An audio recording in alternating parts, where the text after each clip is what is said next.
For my informational interview project, I was very fortunate to have recently met a library worker who performs many job tasks that interest me.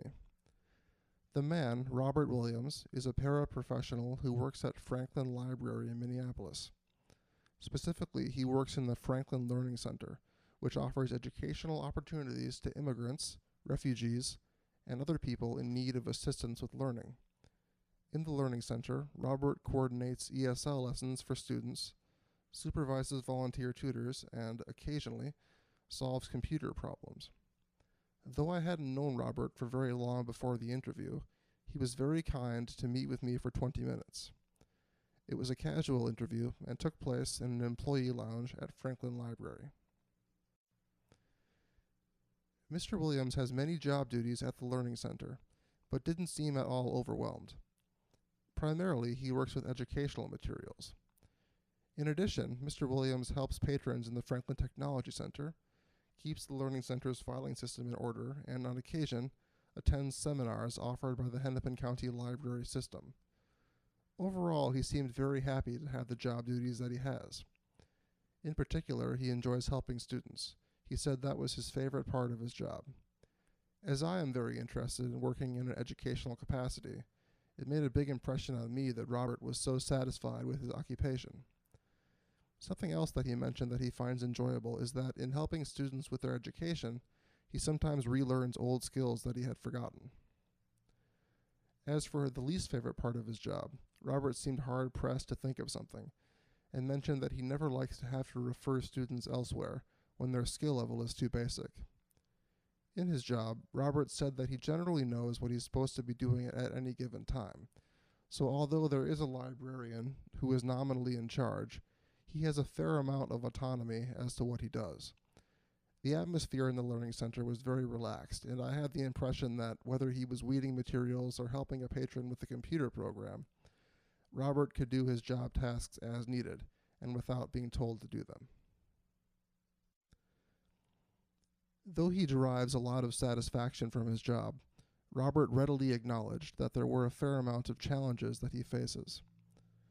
Particularly, he mentioned that communication can be a problem. Since most of the students at the Franklin Learning Center are newcomers to the English language, Robert said that it's often difficult to get a message across.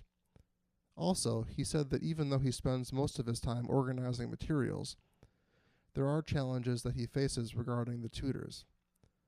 Since most of the tutors are University of Minnesota students who are doing their tutoring as a part of their classes, Robert said that the Learning Center can have a hard time finding enough tutors when the U of M students finish their classes. Despite these challenges, Robert said that there weren't a lot of negatives about his job. When I got to asking him about his employment and educational background, I was surprised to learn about the circuitous path that Robert has taken to get to his present position.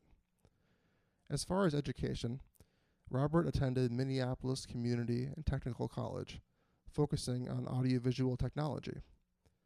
After graduating, he soon found a job with the Hennepin County Library System and, with one small hiatus, has been with them ever since. In fact, it has been a total of 30 years since Robert first applied for a job with Hennepin County Library. At first, he worked at Minneapolis Central, helping patrons with AV equipment. Then he moved on to doing graphic design work.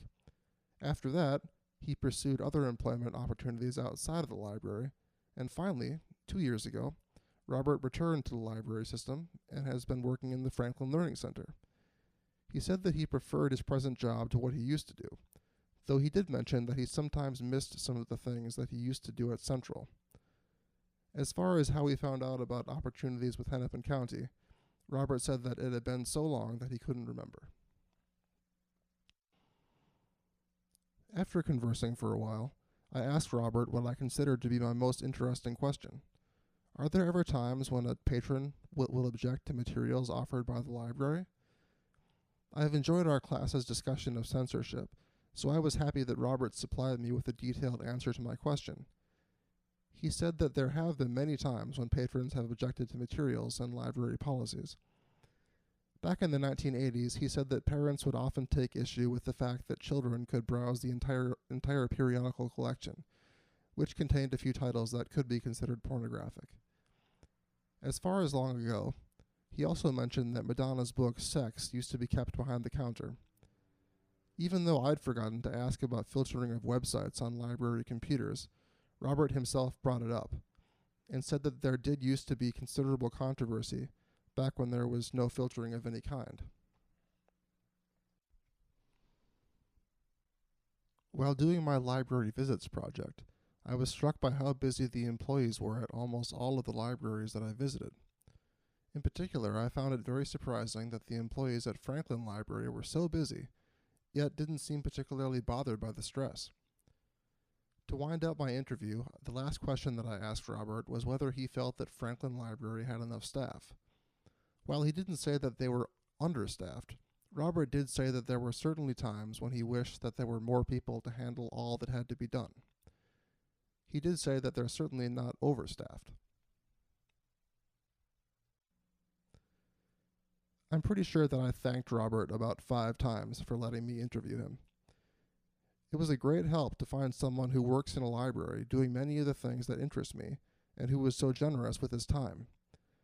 I'm not sure if I'll end up doing all the things that he does, or if I'll end up doing something different, but interviewing Robert Williams did give me a nice glimpse into how it might actually be to work in a public library, providing educational services to patrons. If I hadn't done this project, I wouldn't have learned so much about the kind of position that I hope to have one day.